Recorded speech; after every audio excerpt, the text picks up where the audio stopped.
नमस्कार दोस्तों, rich dad poor dad के भाग 9 में आज हम आपको बताएंगे कि कम पैसे कमाने वाला व्यक्ति भी अमीर कैसे बन सकता है। रॉबर्ट और माइक बड़े हो चुके थे और माइक ने अपने पिता का कारोबार संभाल लिया था। वो भी अपने बेटे को वही शिक्षा दे रहा था जैसा कि उसने अपने पिता से सीख रखा था। रॉबर्ट टी कियोसाकी 45 वर्ष की उम्र में फाइनेंशियल फ्री हो चुके थे, इसलिए वे सोच रहे थे कि उनका पैसा उनके लिए काम करे और वे फ्री होकर ज़िंदगी के मज़े लें। बहुत लोग पूरी ज़िंदगी काम करते रहते हैं। पूरी ज़िंदगी काम करना गलत नहीं है, परंतु यह समझना ज़रूरी है कि आप पैसे का गुलाम बनकर काम कर रहे हैं या उसका मालिक बनकर मज़े लेते हुए। अर्थात अगर आप पैसे को सही तरह से मैनेज करके खर्च करते हैं और इन्वेस्टमेंट करते रहे तो वो अपने आप बढ़ता है। इसलिए ज़रूरी ये है कि उत्तरदायित्व और संपत्ति के बीच के फ़र्क को समझा जाए और संपत्ति को खरीदा जाए और उत्तरदायित्व में पैसे ना लगाया जाए।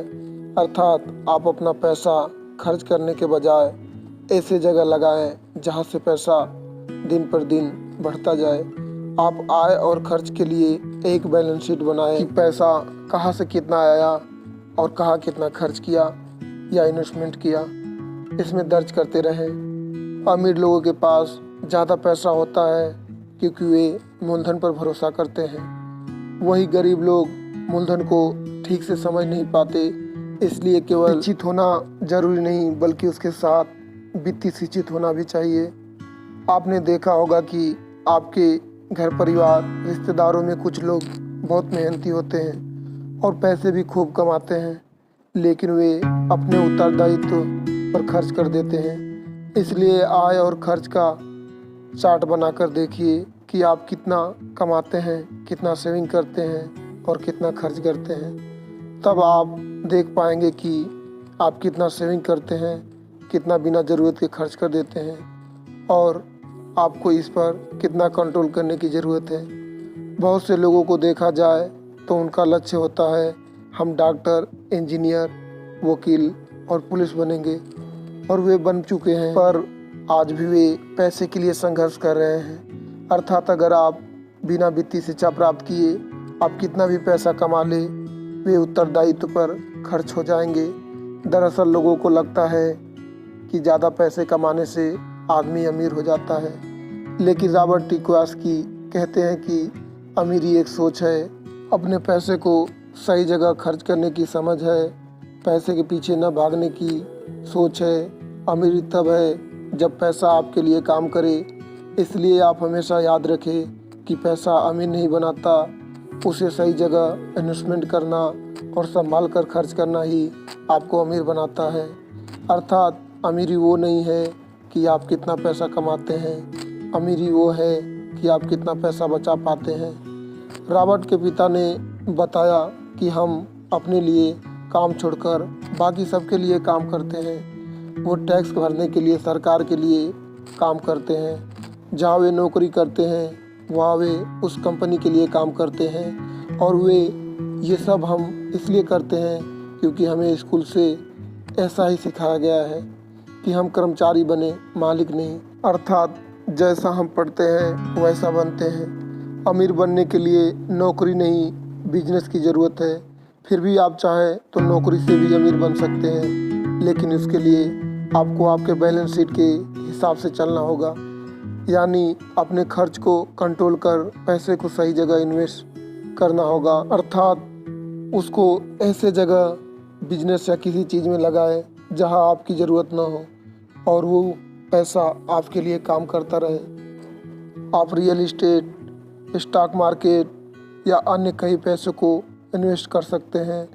आप नौकरी करते रहें और अपने संपत्ति के कॉलम को बड़ा बनाते रहें। रॉबर्ट टी कियोसाकी ने अपने पिता के बताई हुई बातों के अनुसार ऐसा ही किए। आप अपने पैसे का मालिक बने, गुलाम नहीं। मध्यम वर्ग और गरीब आदमी पैसा कमाते हैं, अपने भोग विलास की चीज़ें सबसे पहले खरीदते हैं, लेकिन अमीर आदमी बाद में। यही सोच अमीर को अमीर और गरीब को गरीब बनाता है। अमीरी एक सोच है, एक जीवन शैली, एक नज़रिया है। हमेशा अमीर बने रहने के लिए अमीरों की तरह सोचना पड़ेगा, खुद को इम्प्रूव करना पड़ेगा। रॉबर्ट के रिच डैड बताते हैं कि जापानी लोग 3 ताकतों को मानते थे: तलवार की ताकत, रत्नों की ताकत और दर्पण की ताकत। तलवार हथियारों की ताकत का प्रतीक था। अमेरिका ने हथियारों पर खरबों डॉलर खर्च कर दिया, इसलिए विश्व में सबसे ताकतवर देश है। दूसरी रत्न यानी पैसे की ताकत का प्रतीक है। इस कहावत में कुछ तो कुछ सच्चाई होगी। यह स्वर्ण नियम याद रखो, जिसके पास स्वर्ण है वही नियम बनाता है। तीसरा दर्पण आत्मज्ञान का प्रतीक है। जापानी कहानी के अनुसार ये आत्मज्ञान बाकी दोनों ताकतों से ऊपर है। गरीब और मध्यम वर्गों के लोग अक्सर धन की ताकत से नियंत्रित होते हैं। वो सुबह सुबह उठते हैं और नौकरी करने के लिए भागम भाग मचा देते हैं, बिना खुद से पूछे कि क्या ऐसा करना समझदारी है। पैसे की समझ न होने से ज़्यादातर लोग पैसे के डरावनी ताकतों को ये इजाज़त दे देते हैं वे उन्हें काबू में कर ले। पैसा उन्हें कंट्रोल करने लगता है। इसको ठीक करने के लिए अगर वे दर्पण की ताकत का इस्तेमाल करते तो वे खुद से यह सवाल पूछते कि क्या ऐसा करना समझदारी है। बहुत बार हम अंदरूनी समझ के बजाय भीड़ पर भरोसा कर लेते हैं।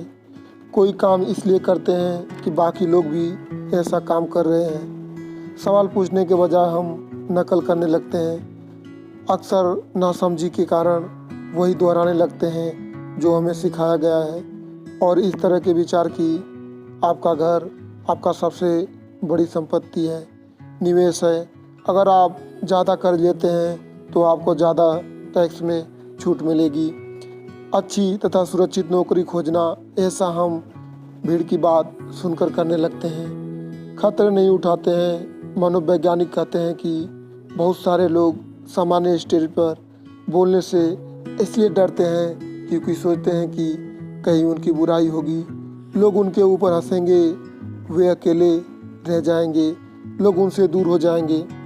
इसी कारण वे अपनी समस्याओं को हल करने के लिए नए तरीके नहीं अपनाते हैं, बस भीड़ के साथ चले चले जाते हैं। रॉबर्ट इस बात को यहाँ इसलिए कहते हैं कि पड़ोसियों की ऐशो आराम की नकल करने में बहुत सारी दिक्कत आती है।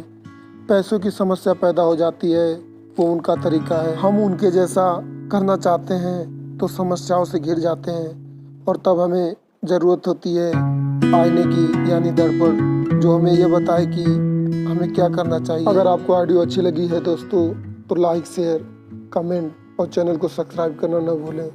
धन्यवाद। जय हिंद, जय भारत।